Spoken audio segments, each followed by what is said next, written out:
We have more women that are infected than men, but in spite of that, we also have data to back this up.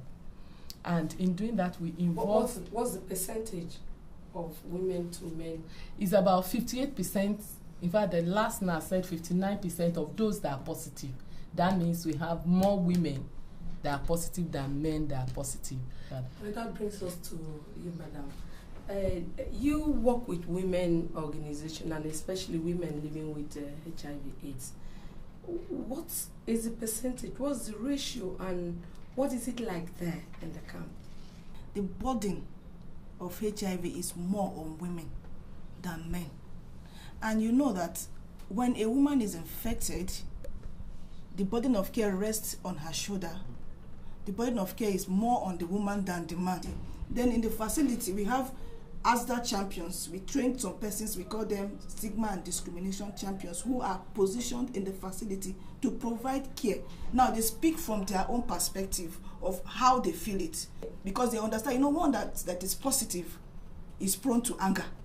Natural anger sets in. Whatever you are doing, even when you are saying the right thing, it sets in as anger. So they know how they feel. So when we begin to display and the nurse can no longer handle you, they come in there and say, oh, calm down. I know what you feel. I see what you feel. I know how it is. And they share experiences based on what they have gone through to calm that person's nerves and tension down. You know that stigma is associated to HIV. And once a man is positive, it is difficult for that man to come back home and tell his wife that he's positive. There is that ego, But the woman, once she is positive, she comes back home and tell her husband, I'm positive.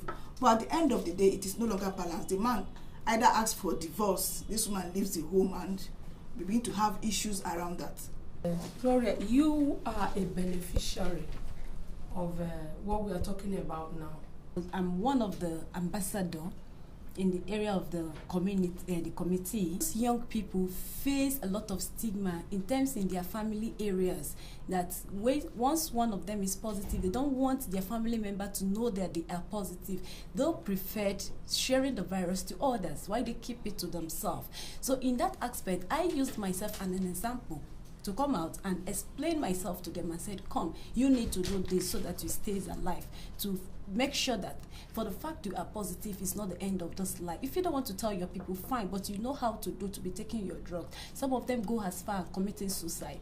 That was what prompted me to come on air and said, come, you don't have to harm yourself just because you are positive. You can still do something about yourself. Yeah, the campaign is about knowing your status. Go out, everybody, all Nigerians, male, female, young and old, go and get tested, know your HIV status, and be assured, you have heard it, that if you are positive, you will get support.